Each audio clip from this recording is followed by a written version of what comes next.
ਸਾਰਿਆਂ ਨੂੰ ਸਤਿ ਸ਼੍ਰੀ ਅਕਾਲ ਜੀ। ਸਾਡਾ ਅੱਜ ਦਾ ਟੌਪਿਕ ਹੈ ਸੈਂਟੈਂਸ ਰੀਅਰੇਂਜਮੈਂਟ ਐਂਡ ਕਰੈਕਸ਼ਨ। ਵਾਕਾਂ ਨੂੰ ਤਰਤੀਬ ਵਿੱਚ ਸੁਧਾਰ ਕੇ ਲਿਖਣਾ, ਮਤਲਬ ਉਹਨਾਂ ਨੂੰ ਇੱਕ ਤਰਤੀਬ ਵਿੱਚ ਜੋੜਨਾ। ਸਾਨੂੰ ਜਿੱਦਾਂ ਪਤਾ ਹੀ ਆ ਡੇਲੀ ਲਾਈਫ ਦੇ ਵਿੱਚ ਅਗਰ ਅਸੀਂ ਕੋਈ ਵੀ ਕੰਮ ਆਰਗੇਨਾਈਜ਼ ਤਰੀਕੇ ਨਾਲ ਨਹੀਂ ਕਰਾਂਗੇ, ਸਾਨੂੰ ਸਾਡੇ ਟੀਚਰਸ ਅਕਸਰ ਕਹਿੰਦੇ ਨੇ ਸੀ ਟਾਈਮ ਟੇਬਲ ਬਣਾਓ। ਉਹਦਾ ਇੱਕ ਰੀਜ਼ਨ ਸੀ ਕਿ ਅਗਰ ਟਾਈਮ ਟੇਬਲ ਬਣਾਇਆ ਹੋਊਗਾ ਤਾਂ ਅਸੀਂ ਟਾਈਮ ਸਿਰ ਹਰ ਕੰਮ ਕਰ ਪਾਵਾਂਗੇ, ਰਾਈਟ। ਇਸੇ ਤਰੀਕੇ ਨਾਲ ਸੈਂਟੈਂਸ ਰੀਅਰੇਂਜਮੈਂਟ ਵਿੱਚ ਵੀ ਅਸੀਂ ਦੇਖਾਂਗੇ ਕੁਛ ਵਾਕ ਜਿਨ੍ਹਾਂ ਨੂੰ ਉਲਟਾ ਪੁਲਟਾ ਲਿਖਣ ਤੋਂ ਉਹਨਾਂ ਦਾ ਮੀਨਿੰਗ ਨਹੀਂ ਬਣਦਾ ਹੋਏਗਾ। ਸੋ ਉਹਨਾਂ ਦਾ ਮੀਨਿੰਗ ਬਣਾਉਣ ਲਈ ਅਸੀਂ ਉਹਨਾਂ ਨੂੰ ਇੱਕ ਤਰਤੀਬ ਦੇ ਵਿੱਚ ਉਹਨਾਂ ਨੂੰ ਅਰੇਂਜ ਕਰਾਂਗੇ। ਕਲੀਅਰ? ਸੋ ਉਸ ਤੋਂ ਪਹਿਲਾਂ ਇੱਕ ਵੀਡੀਓ ਦੇਖਦੇ ਹਾਂ, ਦੈਨ ਵੀ ਵਿਲ ਸਟਾਰਟ। ਹੁਣ ਦੇਖੋ ਮੇਰੇ ਕੋਲ 4 ਇੰਗਰੀਡੀਐਂਟਸ ਹੈ। We have water, tea, sugar and milk. Okay, ਇਹ ਤਾਂ ਨਹੀਂ ਹੈਗਾ ਚਾਹ ਬਣਾਉਣ ਲਈ ਪਹਿਲਾਂ ਪੱਤੀ ਦੇ ਵਿੱਚ ਦੁੱਧ ਪਾ ਦਈਏ, ਫਿਰ ਪਾਣੀ ਪਾ ਦਈਏ, ਠੀਕ ਹੈ, ਦੈਨ ਖੰਡ ਆਏਗੀ ਸਾਡੇ ਕੋਲ। ਕੀ ਇਹ ਪ੍ਰੋਸੈਸ ਆ? ਨੋ। ਸੋ ਇਹ ਨਾਟ ਅਰੇਂਜਡ ਆ, ਠੀਕ ਹੈ। ਮਤਲਬ ਇਹਨੂੰ ਹੁਣ ਆਪਾਂ ਰੀਅਰੇਂਜ ਕਰਨਾ, ਲਾਈਕ ਅਰੇਂਜ ਹੈ ਬਟ ਇਹਨੂੰ ਦੁਬਾਰਾ ਅਰੇਂਜ ਕਰਨਾ। ਜਿਹੜੀ ਇਹ ਅਰੇਂਜਮੈਂਟ ਹੈ ਰਾਈਟ ਨਹੀਂ ਹੈਗੀ, ਇਸ ਕਰਕੇ ਅਰੇਂਜ ਕਰਨਾ। ਔਰ ਅਰੇਂਜ ਕਰਨ ਲਈ ਦਿਸ, then tea, then sugar, then milk. So 1 2 3 4। ਸੋ ਇਸ ਤਰੀਕੇ ਨਾਲ ਅੱਜ ਅਸੀਂ ਸੈਂਟੈਂਸਿਸ ਨੂੰ ਅਰੇਂਜ ਕਰਨਾ ਤਾਂ ਕਿ ਉਹ ਮੀਨਿੰਗਫੁਲ ਬਣ ਸਕਣ। ਓਕੇ, ਜਿਵੇਂ ਸਾਡੀ ਚਾਹ ਵੀ ਤਾਂ ਹੀ ਮੀਨਿੰਗਫੁਲ, ਤਾਂ ਹੀ ਸਵਾਦ ਬਣੇਗੀ ਨਾ ਅਗਰ ਉਹਨੂੰ ਪ੍ਰੋਸੈਸ ਵਿੱਚ ਪਾਣੀ ਤੋਂ ਬਾਅਦ ਪੱਤੀ, ਫਿਰ ਸ਼ੂਗਰ, ਫਿਰ ਮਿਲਕ, ਇਸੇ ਤਰੀਕੇ ਨਾਲ ਸੈਂਟੈਂਸਿਸ ਬਣਾਵਾਂਗੇ। ਹਾਂਜੀ, ਕਰੀਏ ਸਟਾਰਟ। ਸੋ ਪੈਰਾਗ੍ਰਾਫ ਜੰਬਲ ਔਰ ਸੈਂਟੈਂਸ ਰੀਅਰੇਂਜਮੈਂਟ। ਸੈਂਟੈਂਸ ਜਦੋਂ ਕੋਈ ਵਾਕ ਲਿਖਿਆ, ਠੀਕ ਹੈ, ਪਰ ਉਹ ਤਰਤੀਬ 'ਚ ਨਹੀਂ ਤਾਂ ਉਹਨੂੰ ਅਰੇਂਜ ਕਰਨਾ। ਕਲੀਅਰ? ਜੰਬਲ ਦਾ ਮਤਲਬ ਹੁੰਦਾ ਜਦੋਂ ਕੋਈ ਚੀਜ਼ ਮਿਕਸ ਅਪ ਪੋਜੀਸ਼ਨ ਦੇ ਵਿੱਚ ਹੋਵੇ, ਮਤਲਬ ਕਨਫਿਊਜ਼ਿੰਗ ਵੇ ਦੇ ਵਿੱਚ ਦਿੱਤੀ ਹੋਵੇ, ਕੋਈ ਤਰਤੀਬ 'ਚ ਨਾ ਦਿੱਤਾ ਹੋਵੇ। ਐਂਡ ਪੈਰਾਗ੍ਰਾਫ ਮੀਨਸ ਕੋਈ ਲਾਈਨਸ, ਠੀਕ ਹੈ, ਇੱਕ ਤੋਂ ਵੱਧ ਲਾਈਨਸ ਹੋਣ, ਠੀਕ ਹੈ, ਜਿਹੜੀਆਂ ਕੀ ਬਣਾਉਂਦੀਆਂ ਨੇ ਪੈਰਾਗ੍ਰਾਫ। ਇੱਕ ਗੱਲ ਨੂੰ ਪੂਰੀ ਕਰਨ ਲਈ ਸਾਨੂੰ 4-5 ਵਾਕ ਲਿਖਣੇ ਪੈਂਦੇ। ਅਗਰ ਉਹ ਵਾਕ ਨੂੰ ਤਰਤੀਬ 'ਚ ਲਾਉਣਾ ਆ ਤਾਂ ਅਸੀਂ ਉਹਨੂੰ ਸੈਂਟੈਂਸ ਰੀਅਰੇਂਜਮੈਂਟ ਕਹਿੰਦੇ ਆ। ਕਲੀਅਰ? ਸੋ ਇਹਦਾ ਸਭ ਤੋਂ ਪਹਿਲਾਂ ਬੇਸਿਕਲੀ ਅਸੀਂ ਸਟਰਕਚਰ ਜਾਣਦੇ ਹਾਂ ਕਿ ਐਗਜ਼ਾਮ 'ਚ ਕਿਸ ਤਰੀਕੇ ਨਾਲ ਆਉਂਦੀ ਆ। ਠੀਕ ਹੈ ਜੀ। Structure already given statement, only direct options given. Already given statement means ਤੁਹਾਨੂੰ ਇੱਥੇ ਕੋਈ ਆਲਰੇਡੀ ਗਿਵਨ ਸਟੇਟਮੈਂਟ ਹੋਊਗੀ ਹੈਡਿੰਗ ਟਾਈਪ, ਮਤਲਬ ਕੋਈ ਹਿਸਟਰੀ ਦੀ ਗੱਲ ਚੱਲ ਰਹੀ ਹੈ, ਸਪੋਜ਼ 1947 ਦੀ ਗੱਲ ਚੱਲ ਰਹੀ ਹੈ ਔਰ 1947 ਦੇ ਵਿੱਚ ਸਟਾਰਟਿੰਗ ਲਿਖੀ ਹੋਊਗੀ ਕੁਛ, ਹੈ ਨਾ। ਫਿਰ ਉਸ ਤੋਂ ਬਾਅਦ ਵਿੱਚ ਉਹਦੇ ਵਿੱਚ ਕੀ ਚੇਂਜਿਸ ਹੋਈਆਂ ਉਹ ਅਸੀਂ ਆਪਸ਼ਨਸ ਪਾ ਲਈਆਂ, ਮਤਲਬ ਕੁਛ ਵਾਕ ਉਲਟੇ ਫੁਲਟੇ ਦੇ ਤੇ ਉਸੇ ਗੱਲ ਨਾਲ ਰਿਲੇਟਡ ਜੋ ਆਲਰੇਡੀ ਗਿਵਨ ਸਟੇਟਮੈਂਟ ਆ ਸਾਨੂੰ। ਇੱਥੇ ਤੁਹਾਨੂੰ ਫਾਈਨਲ ਸਟੇਟਮੈਂਟ ਵੀ ਗਿਵਨ ਹੋ ਸਕਦੀ ਹੈ, ਮਤਲਬ ਗੱਲ ਦਾ ਐਂਡ ਕਿੱਥੇ ਹੋਣਾ। ਸਪੋਜ਼ ਆਪਾਂ ਚਾਹ ਦੀ ਪ੍ਰੋਸੈਸ ਲੈ ਲਈਏ, ਵੀ ਚਾਹ ਦੇ ਵਿੱਚ ਤੁਹਾਨੂੰ ਪਾਣੀ ਗਿਵਨ ਆ, ਐਂਡ 'ਤੇ ਵਰਤਾਉਣਾ, ਠੀਕ ਹੈ। You have given with water and how to serve it, okay, cater it. Then ਤਾਂ ਤੁਹਾਨੂੰ ਵਿੱਚ ਕਿੰਨੀਆਂ ਪ੍ਰੋਸੈਸਿਸ ਨੇ ਚਾਹ ਬਣਾਉਣ ਵਿੱਚ, ਚਾਹ ਪੱਤੀ ਵੀ ਪਾਉਣਾ, ਹੈ ਨਾ, ਸ਼ੂਗਰ ਵੀ ਪਾਉਣਾ। ਸੋ ਉਹ ਤੁਹਾਡੀਆਂ ਇਹ ਆਪਸ਼ਨਸ ਆ ਜਾਣਗੇ। ਕਲੀਅਰ? ਦੂਸਰਾ ਹੈ only direct options given, means ਤੁਹਾਨੂੰ ਸਿੱਧੇ ਆਪਸ਼ਨਸ ਹੀ ਗਿਵਨ ਆ, ਤੁਸੀਂ ਉਸ ਵਿੱਚੋਂ ਅੰਦਾਜ਼ਾ ਲਗਾ ਕੇ ਇੱਕ ਪੈਰਾਗ੍ਰਾਫ ਬਣਾਉਣਾ। ਕਲੀਅਰ? ਹਾਂਜੀ, ਆਪਾਂ ਐਗਜ਼ਾਮਪਲ ਦੇਖਦੇ ਇੱਕ ਛੋਟੀ ਜੀ। ਸਪੋਜ਼ ਐਗਜ਼ਾਮਪਲ ਹੈ tea is made up of. ਇਹ ਸਟਾਰਟਿੰਗ ਆ, ਮਤਲਬ ਸਾਡੀ ਸ਼ੁਰੂਆਤ ਕਿੱਥੋਂ ਹੋ ਰਹੀ ਹੈ? Tea is made up of. Finishing ਕੀ ਹੈ? Tea is ready. ਹੁਣ tea is made up of ਕਿੱਥੇ ਲਿਖਿਆ? Firstly add water, tea, water, sugar, etc. At last, sugar and tea, then heat it. ਹੁਣ ਇੱਥੇ ਲਿਖਿਆ 3-4 ਸਟੇਟਮੈਂਟਸ ਨੇ ਵੀ ਪਹਿਲਾਂ ਪਾਣੀ ਐਡ ਕਰੋ। ਹੁਣ ਦੇਖੋ ਉਹਨਾਂ ਨੇ ਕਿਹਾ tea is made up of. ਹੁਣ ਇਹ ਗੱਲ ਨਾਲ ਰਲਦੀ ਹੈ, ਪਹਿਲਾਂ ਪਾਣੀ, tea is made up of, ਵੀ ਚਾਹ ਬਣੀ ਆ, ਪਹਿਲਾਂ ਪਾਣੀ ਐਡ ਕਰੋ। ਕਿਹਦੇ ਨਾਲ ਮਿਲਦੀ ਹੈ? ਟੀ ਇਜ਼ ਮੇਡ ਅਪ, ਚਾਹ ਬਣੀ ਆ ਚਾਹ ਪੱਤੀ ਦੀ, ਪਾਣੀ ਦੀ ਅਤੇ ਖੰਡ ਦੀ, ਐਟਸੈਕਟਰਾ ਆਦਿ। ਤਾਂ ਮੈਨੂੰ ਆਹ ਜ਼ਿਆਦਾ ਸਹੀ ਲੱਗੀ ਕਿਉਂਕਿ ਉਹ ਗੱਲ ਨਾਲ ਮੇਡ ਅਪ ਆਫ ਕਾਹਦੀ ਬਣੀ ਹੈ ਪਹਿਲਾਂ ਉਹ ਦੱਸੀਏ, ਫਿਰ ਅਸੀਂ ਕੀ ਕਹਿਣਾ। ਹੁਣ ਪ੍ਰੋਸੈਸ 'ਤੇ ਆਵਾਂਗੇ ਵੀ ਫਸਟਲੀ ਐਡ ਵਾਟਰ, ਪਹਿਲਾਂ ਪਾਣੀ ਐਡ ਕਰੋ, ਦੈਨ ਹੀਟ ਇਟ, ਫਿਰ ਉਹਨੂੰ ਗਰਮ ਕਰੋ। ਦੇਖੋ ਦੈਨ ਉਸ ਤੋਂ ਬਾਅਦ ਹੁੰਦਾ ਜਦੋਂ ਉਹਦੇ ਪਿੱਛੇ ਕੋਈ ਗੱਲ ਕਹੀ ਗਈ ਹੋਵੇ, ਮਤਲਬ ਪਹਿਲਾਂ ਆਹ ਕਰੋ ਫਿਰ ਆਹ। Then firstly add water, then heat it, mean ਸਾਡੇ option 2 1 4 and 3 at last sugar and tea and ते खंड ते चाह पत्ती पा देनी आ मीनस जिन्होंने ब्लैक टी कहने तो इदा ही बनती है ना पहला पानी पाने आ फिर गर्म करते हैं क्लीयर हुण आ हैगी सैकेंड टाइप जो सिर्फ सानू ऑप्शनस गिवन हुण इत्थे कोई स्टेटमेंट नहीं गिवन हुण असीं इत्थों किवें अंदाज़ा लगावांगे पहला असीं ऑप्शनस नू रीड करते हैं firstly add water tea sugar water are main ingredients then heat it at last sugar and tea देखो हुण जिथे लिखिया tea water sugar are main ingredients मतलब ये मेन चाह बनाउण वाले ने ठीक है हुण इत्थे चाह बनाउण वाले लिखिया सिर्फ ये लिखिया मेन इंग्रीडिएंट्स ने चलो आपां ये स्टेटमेंट नूं अपनी मेन मान के चलना क्योंकि तुसीं देखो अगर असीं इत्थे लिखांगे फर्स्टली ऐड वाटर भी पहला पानी ऐड करो फिर इनू हीट करो then heat it at last sugar and tea फिर एंड ते शुगर एंड टी की करना एट लास्ट ऐड आना इत्थे add sugar and tea add करना इट मीनस ये चीज़ां प्रोसैस विच ने कोई काम हो रहा किरिया पर जिथे लिखा tea water sugar are main ingredients it means ये कोई पिछली गल चल रही है ठीक है जिहदा सानू अंदाज़ा नहीं तो दूजी चीज़ टी वाटर शुगर कोई प्रोसैस नहीं ये सिर्फ ये दस्सिया भी ये मेन चीज़ां ने ठीक है मेन एलीमेंट्स ने बस ये गल लिखी आ भी चाह पत्ती पानी ते खंड मेन एलीमेंट्स ने सो इस तो बाद मेन तो बाद की आएगा फर्स्टली ऐड वाटर सब तो पहले असीं पानी पाने आ फिर उन्होंने हीट करते हैं फिर एंड ते शुगर एंड टी उस मिक्स करते हैं ठीक है ये इस तरीके नाल भी हो सकता और देखो हुण मैं ये स्टैप नूं जिथे लिखा add sugar and T eight last add sugar and T इनू मैं फोर्थ ही क्यों लिखिया हुण इत्थे गल ध्यान देने वाली आ फर्स्टली कोई चीज़ शुरुआत तो हो रही आ शुरुआत एट लास्ट मैनू की संकेत दे रहा भी ये अखीर विच हो रहा है काम राइट अखीर आई डोंट नो भी खक्की दे पैर च बिंदी हुंदी है कि नहीं ये तुहाडे ते है right so firstly and at last तो मैनू ये सिर्फ संकेत मिल रहा भी कोई चीज़ शुरुआत तो हो रही है दैन हुंदा भी कोई चीज़ किसी चीज़ तो बाद हो रही दैन ठीक है इत्थे दैन भी हो सकता एंड फॉलोड बाय भी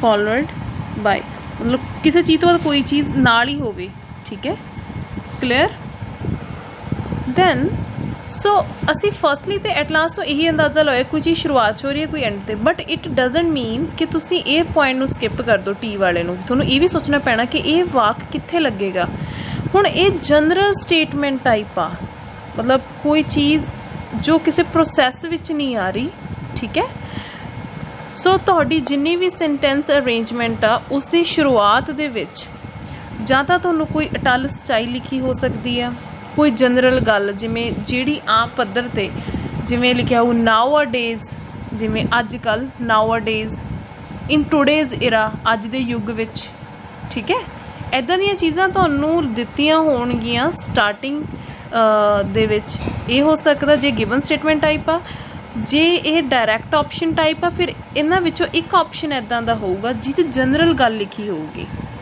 ठीक है और इस तो इलावा देखो एक तो हो सकती है जनरल गल कोई गल मतलब आम तौर पर जिमें लिखी जाती है कि चाह बनाउण वेले सानू पानी नू गर्म करना पैंदा है हुण ये आम गल आ पर जे मैं कहा पहला पानी पाओ फिर ਇਹਦਾ मतलब पहला वर्ड लिखे दा मतलब कोई चीज़ उत्ते दसी गई है जिन्हों बनाउण लई पहला ये काम करना क्लीयर सो जनरल स्टेटमेंट हो सकती है जी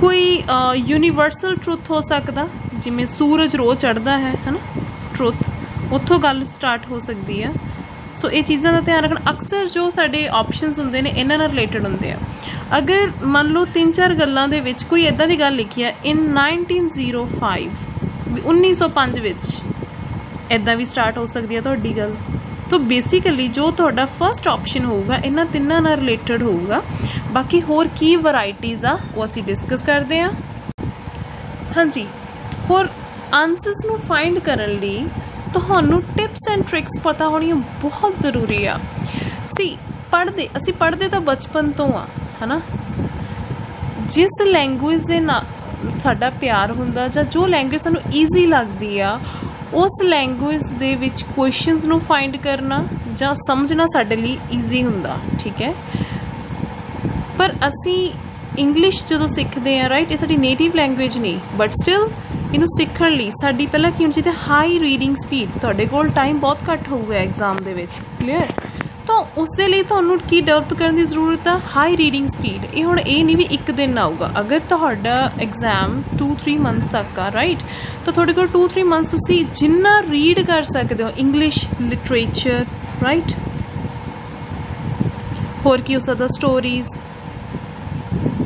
इस तो इलावा इंग्लिश मूवीज़ ये भी देखो, क्योंकि तुहानूं नवे नवे अखर पहचान होणगे। इस तो बाद कॉमिक्स, जिमें तुसी ज़्यादा कॉमिक्स पढ़ सकते हो, कार्टून टाइप जैपनीज़ कॉमिक्स, ठीक है, जो तुसी रीड करोगे।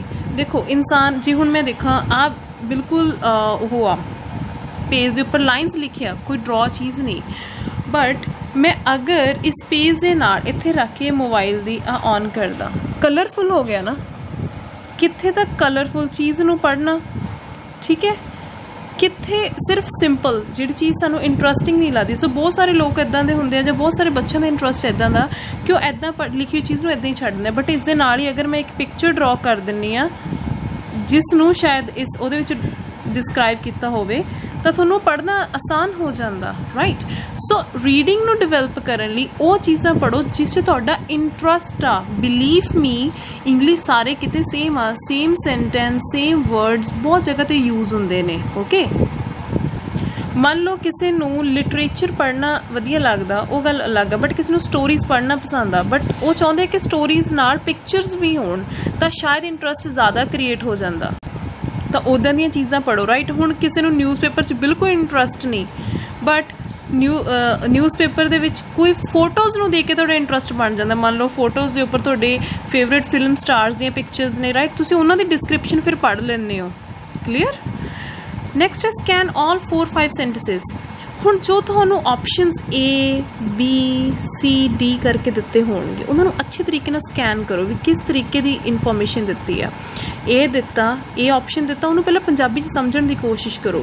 B ऑप्शन दिता, उन्होंने पंजाबी समझण की कोशिश करो। जिन्नी देर उन्होंने अपनी भाषा में तब्दील करने की कोशिश नहीं करोगे, उन्नी देर तुहाडे लई ये किते ना किते डिफिकल्ट हो सकता राइट। सो स्कैन करो, बट क्विक स्कैन होवे, नहीं ज़्यादा टाइम लाना। स्कैन करो भी ओवरऑल की दिता होया, मतलब ये नहीं भी आप कल्ले कल्ले वर्ड की ट्रांसलेशन सीखनी है with then that is M R the, but yes इन्ना तो इंपॉर्टेंट है कि सानू ओवरऑल आइडिया जा लग जाए कि इन सेंटेंस विच की गिवन है राइट। फोकस ऑन कनैक्टर्स, कनैक्टर्स जिहड़े किसी नू जोड़ते हैं राइट, जोड़न वाले, क्लियर। जिदा फर्स्टली सैकेंडली लास्टली, मतलब शुरुआत गल होगी तो फर्स्टली, सैकेंडली मतलब पहले तो बाद ही होगी गल सैकेंडली, लास्टली अंत विच, ठीक है, at the and, in conclusion, कुछ भी हो सकता। इन द बिगनिंग, बिगनिंग की होंदी है शुरुआत। ड्यूरिंग दिस मतलब इस दे दौरान, एट लास्ट। सो अगर तुहानूं सेंटेंस इस फॉर्मेट विच आउंदे तां लभना बहुत ज़्यादा ईजी आ, क्लीयर। बाकी हुण नाल क्वेश्चन से डिस्कस करते हैं। साडा पहला फॉर्मेट सी ऑलरेडी गिवन टाइप। जो सानू स्टेटमेंट ऑलरेडी गिवन टाइप आ राइट, तो उसनू किद्दां सॉल्व करना। सपोज मैंने एक पैराग्राफ दिता होया जिसनू पढ़ के मैं अगे उसके कुछ ऑप्शनस ने जिन्हां दे उपर गल करनी है, क्लीयर। सो ऑप्शंस जिमें ना लिखे, one of the criticism often made against the production of biofuel is that it requires the use of enormous areas of agriculture land. कहते सब तो जो क्रिटिसिज्म आ हमेशा मतलब जो विरोध अक्सर इस गल ही किया जाता है भी जी बायोफ्यूल की प्रोडक्शन आ उन्होंने की चाहिए वा ज़्यादा एग्रीकल्चर लैंड का एरिया चाहिए, ठीक है, thereby reducing the available space. अगर वो ज़्यादा एग्रीकल्चर लैंड लऊगी तो फिर जी साढ़े को बची हुई स्पेस आ वो घटूगी, ठीक है, जी स्पेस से असी फूड ग्रो करना, needed to grow food. The idea has actually been around for some time. In the United States, research began in earnest in the 1970s under President Jimmy Carter. मतलब जिहड़े idea सी, ठीक है, इस ते गल हुंदी गी कुछ समय लिए, फिर ये जिहड़ा US दे विच रिसर्च स्टार्ट होगी, ठीक है, 1970 दे विच प्रेजिडेंट जिमी कार्टर दी देख रेख अंडर। हुण इस दे नाल अगर ऑप्शन देखिए, पहला ऑप्शन है algae are abundant grow in water. भी जिहड़ी अलगे आ, ठीक है, जिन्हों तुसीं जीव कह दिंदे हो, ਵੀ ਉਹ ਬਹੁਤ ਵੱਧ ਮਾਤਰਾ ਵਿੱਚ ਪਾਣੀ ਵਿੱਚ ਉੱਗ ਜਾਂਦੀ ਹੈ ਐਂਡ ਫਾਸਟ ਗਰੋਇੰਗ, ਬਹੁਤ ਛੇਤੀ ਉੱਗਦੀ ਹੈ, ਕੰਟੇਨ ਹਾਈ ਕੰਸਨਟ੍ਰੇਸ਼ਨ ਆਫ ਆਇਲ, ਜ਼ਿਆਦਾ ਆਇਲ ਹੁੰਦਾ। ਕੀ ਇਹ ਗੱਲ ਪਿਛਲੀ ਗੱਲ ਨਾਲ ਮੇਲ ਜੋਲ ਖਾਂਦੀ ਹੈ? ਮੈਨੂੰ ਤਾਂ ਨਹੀਂ ਲੱਗੀ। ਗੱਲ ਤਾਂ ਰਿਸਰਚ ਸਟਾਰਟ ਹੋਣ ਦੀ ਹੋਈ ਆ। ਅੱਗੇ ਦੇਖਦੇ ਹਾਂ। At the same time there cultivation on large scale, ਕਹਿੰਦੇ ਉਸੇ ਸਮੇਂ ਉਹਨਾਂ ਦੀ ਕਲਟੀਵੇਸ਼ਨ। ਹੁਣ ਇੱਥੇ ਇੱਕ ਵਰਡ ਦੇਅਰ ਆ ਗਿਆ, ਇਹਦਾ ਮਤਲਬ ਕਿਸੇ ਦੇ ਪਿੱਛੇ ਗੱਲ ਹੋਈ ਹੋ। ਦੇਅਰ ਆਪਾਂ ਜਿਵੇਂ ਆਪਾਂ ਕਹਿੰਦੇ ਹਾਂ ਵੀ ਮੈਂ 4 ਜਣੇ ਦੀ ਗੱਲ ਕਰਾਂ ਹੈ ਨਾ, ਰੀਟਾ, ਗੀਤਾ, ਸੀਮਾ, ਰਾਜਨ, ਠੀਕ ਹੈ। ਦੇਅਰ ਹਾਊਸ ਮਤਲਬ ਉਹਨਾਂ ਦੇ ਘਰ, ਇਹ ਤਾਂ ਉਹਨਾਂ ਲਈ ਵਰਤਿਆ ਜਾਂਦਾ। ਇਹਦਾ ਮਤਲਬ ਇਹਦੇ ਪਿੱਛੇ ਕੋਈ ਗੱਲ ਹੋਊਗੀ। ਇਟ ਮੀਨਸ ਇਹ ਸਟਾਰਟਿੰਗ ਸਟੇਟਮੈਂਟ ਨਹੀਂ ਹੋ ਸਕਦੀ, ਕਿਉਂਕਿ ਦੇਅਰ ਇੱਥੇ ਕਿਸੇ ਦੀ ਇੱਦਾਂ ਦੀ ਗੱਲ ਐਂਡ 'ਤੇ ਤਾਂ ਨਹੀਂ ਹੋਈ, ਰਾਈਟ। ਸੋ ਇੱਥੇ ਮੈਂ ਆਪਸ਼ਨ ਇੱਥੋਂ ਹੀ ਰਿਜੈਕਟ ਕਰਤਾ, ਕਿਊ ਆਪਸ਼ਨ। ਦੈਨ ਹੈ ਪੁੱਟ ਦਿਸ ਵੇ, ਇਸ ਤਰੀਕੇ ਨਾਲ the cultivation of algae for biofuel production sounds attractive. ਇਸ ਤਰੀਕੇ ਨਾਲ ਬਾਇਓਫਿਊਲ ਦੀ ਜਿਹੜੀ ਪ੍ਰੋਡਕਸ਼ਨ ਆ, ਸੌਰੀ ਅਲਗੇ ਦੀ ਕਲਟੀਵੇਸ਼ਨ ਆ ਉਗਾਉਣ ਦੀ, ਹੈ ਨਾ, ਕਾਹਦੇ ਲਈ? ਬਾਇਓਫਿਊਲ ਲਈ, ਤਾਂ ਕਿ ਬਾਇਓਫਿਊਲ ਬਣਾ ਸਕੀਏ। ਉਹ ਸਾਊਂਡਸ ਅਟਰੈਕਟਿਵ। ਪੁੱਟ ਦਿਸ ਵੇ, ਇਸ ਤਰੀਕੇ ਨਾਲ ਜਾਂ ਹੈ ਨਾ ਇੱਦਾਂ ਜੇ ਕਰਾਂਗੇ ਆਪਾਂ, ਮੈਨੂੰ ਨਹੀਂ ਲੱਗਦਾ ਕਿ ਜਿਹੜੀ ਰਿਸਰਚ ਹੋਈ ਇਹਦੇ ਨਾਲ ਕੋਈ ਲਿੰਕ ਆ। ਨੈਕਸਟ ਹੈ but this problem could be solved by using some form of algae as a source of biofuel instead of crops like soya, sugarcane or palm। ਹੁਣ ਪਿੱਛੇ ਕੋਈ ਪ੍ਰੋਬਲਮ ਦੀ ਗੱਲ ਨਹੀਂ ਕਰ ਰਹੇ ਸੀ ਆਪਾਂ। the idea has actually been around for some time, ਇਹ idea ਕੁਝ ਸਮੇਂ ਲਈ ਸੀ, ਠੀਕ ਹੈ।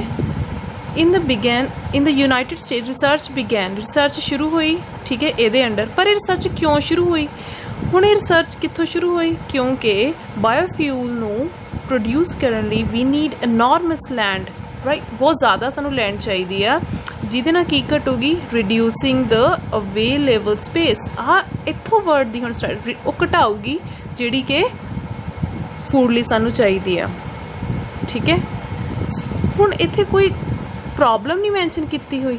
ਹੁਣ ਸਾਨੂੰ ਇੱਥੋਂ ਇਹ ਆਈਡੀਆ ਲੱਗੇਗਾ ਕਿ ਪ੍ਰੋਬਲਮ ਮੈਂਸ਼ਨ ਆ, ਜਿਸ ਦਾ ਅੱਗੇ ਕੀ ਲੱਭਣਾ? ਸੋਲਿਊਸ਼ਨ, ਜਿਹਦੇ ਕਰਕੇ ਰਿਸਰਚ ਸਟਾਰਟ ਹੋਈ। And answer is as first. So first statement ਸਾਡੀ ਐਸ ਆਊਗੀ। But this problem could be solved, ਹੋ ਸਕਦੀ ਹੈ, ਕੁਡ ਵੀ ਹੋ ਸਕਦੀ, ਸੰਭਾਵਨਾ ਹੈ, ਠੀਕ ਹੈ, ਐਲਗੇਈ ਨਾਲ। ਕਿਉਂਕਿ ਪਿੱਛੇ ਐਲਗੇਈ ਦੀ ਕੋਈ ਗੱਲ ਨਹੀਂ ਸੀ, ਕਿਉਂਕਿ ਇਸ ਵਿੱਚ ਵੀ ਪੀ ਦੇ ਵਿੱਚ ਸਟਾਰਟਿੰਗ 'ਚ ਐਲਗੇਈ ਦੀ ਗੱਲ ਹੋਈ। ਕਿਉਂ ਰਿਜੈਕਟ ਕੀਤੀ? ਕਿਉਂਕਿ ਦੇਅਰ ਲਿਖਿਆ ਸੀ। ਆਰ ਵੀ ਕਲਟੀਵੇਸ਼ਨ ਆਫ ਐਲਗੇਈ ਦੀ ਗੱਲ ਹੋਈ ਸੀ ਵੀ ਸਾਊਂਡਸ ਅਟਰੈਕਟਿਵ, ਠੀਕ ਹੈ। ਹੁਣ ਐਸ ਸਟੇਟਮੈਂਟ ਲੱਭ ਗਈ। ਹੁਣ ਐਸ ਤੋਂ ਆਪਾਂ ਕਿੱਦਾਂ ਨੈਕਸਟ ਲੱਭਣਾ? ਪਹਿਲਾਂ ਆਪਾਂ ਆਪਸ਼ਨਸ ਦੇਖੀਏ। ਸੋ ਸਾਡੇ ਆਪਸ਼ਨਸ ਕੀ ਨੇ? ਆਰ ਕਿਊ ਐਸ ਪੀ, ਆਰ ਤਾਂ ਬਿਲਕੁਲ ਹੀ ਨਹੀਂ ਸੀ। ਕਿਊ ਐਸ ਆਰ ਕਿਊ, ਹੁਣ ਇੱਧਰ ਦੇਖੋ ਕਿਊ ਐਸ ਆਰ ਕਿਊ ਲਿਖਿਆ, ਕੀ ਸਾਡੇ ਆਪਸ਼ਨਸ ਕਿਊ ਐਸ ਆਰ ਕਿਊ ਨੇ? ਨੋ, ਇਹ ਤਾਂ ਵੈਸੇ ਹੀ ਗਲਤ ਹੋ ਗਿਆ। ਇੱਦਾਂ ਵੀ ਧਿਆਨ ਰੱਖਣਾ ਪਲੀਜ਼ ਵੀ ਤੁਹਾਨੂੰ ਦੋ ਆਪਸ਼ਨ ਸੇਮ ਨਾ ਦਿੱਤੇ ਹੋਣ। S P Q R, S ਮੇਰੀ ਫਸਟ ਸਟੇਟਮੈਂਟ ਸੀ, ਸੋ ਇੱਥੋਂ ਇਹ ਅਸੈਪਟ ਹੋ ਗਿਆ। ਨੈਕਸਟ ਹੈ ਆਰ ਐਸ ਪੀ ਕਿਊ, ਬਣਦਾ ਸੀ R S. Put this way the cultivation of algae for biofuel production sounds attractive. ਇਸ ਤਰੀਕੇ ਨਾਲ ਬਾਇਓਫਿਊਲ ਦੀ ਪ੍ਰੋਡਕਸ਼ਨ ਅਟਰੈਕਟਿਵ ਲੱਗ ਰਹੀ ਹੈ। But this problem could be solved by using, ਹੁਣ ਆ ਦੇਖੋ ਕਹਿੰਦੇ ਅਲਗੇਈ ਦੀ ਕਲਟੀਵੇਸ਼ਨ ਨਾਲ ਬਾਇਓਫਿਊਲ ਦੀ ਪ੍ਰੋਡਕਸ਼ਨ ਈਜ਼ੀ ਹੋ ਸਕਦੀ ਹੈ। ਵਧੀਆ, ਮਤਲਬ ਸੁਣਨ 'ਚ ਵੀ ਠੀਕ ਲੱਗ ਰਿਹਾ।